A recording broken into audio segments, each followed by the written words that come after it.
কুকুরের গলায় ইট বেঁধে পানিতে ফেলে দিয়েছে, তারপর সেই কুকুরটি নির্মমভাবে দুনিয়া ত্যাগ করেছেন। অন্যদিকে যে কুকুরের গলায় ইট বেঁধে পানিতে ফেলে দিয়েছে তাকে আইন শৃঙ্খলা বাহিনী গ্রেপ্তার করেছে। আরেকটি গাড়ির ডিগির মধ্যে দেখা গেল একটি ছোট্ট বাচ্চাকে। সাংবাদিকরা যখন সেই গাড়ির মালিককে জিজ্ঞাসাবাদ করছিল, আপনার গাড়িতে সিট থাকার সত্ত্বেও আপনি কেন ডিগির মধ্যে একটি বাচ্চাকে বসিয়ে রেখেছেন, সে কি আপনার বাড়ির কাজের মেয়ে নাকি? পরে বলল, না, ও তো আমার বাড়ির কাজের মেয়ে না, ও আমার ছোট্ট মেয়েটার সাথে খেলাধুলা করে, এই জন্য ওকে আমি রেখেছি। মানে ধরে নেওয়া যায় সে তার বাসার কাজের মেয়ে, এই জন্যই তাকে গাড়ির ডিকির মধ্যে বসানো হয়েছে। তবে গাড়ির সিট থাকা সত্ত্বেও সিটে বসানো হয়নি, কারণ সেই সিটে তো বসবে এই কোটিপতিরা, যারা সেই ছোট্ট বাচ্চাটাকে এনেছে তার বাচ্চার সাথে খেলার জন্য। আপনি আপনার বাচ্চা নিঃসঙ্গতা বোধ করে বিদায় একটা বাচ্চাকে নিয়ে আসছেন তার সাথে খেলার জন্য। আপনি আপনার বাচ্চাকে তার সাথে খেলতে দিতে পারেন, তবে আপনার গাড়ির সিটে বসতে দিতে পারেন না। এর চাইতে লজ্জার বিষয় আর কি হতে পারে? আজ আমাদের বাংলাদেশের মানুষের মানসিকতা কোথায় গিয়ে পৌঁছেছে? এদের মাথার মস্তিষ্কে কি পচন ধরেছে? এই দেশের মানুষ যেরকম ভাবে অন্যায় অবিচার করছে, সেগুলো দেখলে যেন মনে হয় এই দেশের জন্মগ্রহণ করাই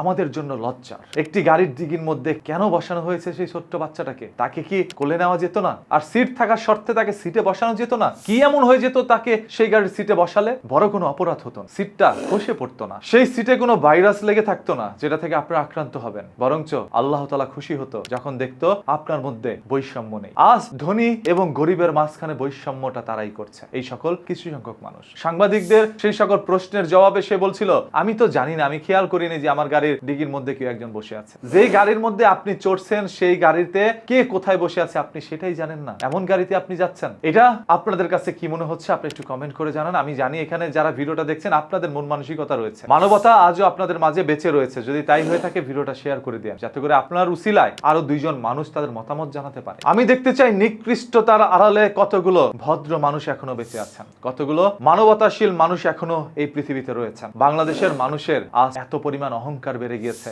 এতে করে বাংলাদেশের পতন খুব সন্নিকটে। এই যে দেখলেন না, ভেনেজুয়েলার মধ্যে যেভাবে একটি ভূমিকম্পে প্রায় 1 লক্ষ মানুষের হতাহতের ঘটনার আশঙ্কা রয়েছে, 50,000 ইতিমধ্যেই নিখোঁজ রয়েছে। এটা দেখার পরও বাংলাদেশের মানুষের এখনো টনক লড়ে। তারা মনে করছে আমার এত ক্ষমতা, আমার এত টাকা পয়সা, এই দুনিয়া থেকে আমাকে কেউ কোনোদিন মুছে দিতে পারবে না। তবে আল্লাহ তাআলা চাইলেই যে এক নিমিষের মধ্যে আপনার সবকিছু ধুলোর সাথে মিশে দিতে পারে, সেটা আপনি এখনো বোঝেন নাই। আপনাদেরকে বোঝানোর জন্যই একের পর এক ভূমিকম্প হচ্ছে এই পৃথিবীতে। আপনারা সতর্ক হন, বৈষম্য করেন না। ধনী গরিবের মাঝখানে কোনো বৈষম্য নাই, আমরা সবাই মানুষ, আমরা সবাই একত্রে থাকতে চাই। তারপরে সম্পূর্ণ বিষয়গুলো আপনাদের উপরে ছেড়ে দিলাম। এই যে ব্রিজ থেকে যে কুকুরের গলায় ইটা বেঁধে পানিতে ফেলে দিয়েছে, এই বিষয়টা আপনার কাছে কি মনে হয়? সুস্থ মস্তিষ্কের মানুষ এগুলো করতে পারে? এবং তার সাথে আর অন্যান্যরা রয়েছিল, তারা তো তাকে বাধা দিতে পারে। কুকুরের চাইতেও খারাপ নিকৃষ্ট হচ্ছে ওই লোকটা যে তাকে এইভাবে পানিতে ফেলে দিচ্ছে। তার শাস্তি কি হতে পারে? কমেন্ট করে আপনার মূল্যবান মতামত জানাবেন। আর এই ধরনের সকল তথ্য জানার জন্য চ্যানেলটাকে সাবস্ক্রাইব করে রাখেন। কথা দিচ্ছি, এখানে শুধু নিউজ উপস্থাপনাই হবে না, এখানে হবে অন্যায়ের বিরুদ্ধে প্রতিবাদ। আমি আশা করি সেই প্রতিবাদের সাথে আপনারা হবেন একজন সহযোদ্ধা। যদি তাই হতে চান ভিডিওটা শেয়ার করেন আর চ্যানেলটাকে ফলো করে রাখেন।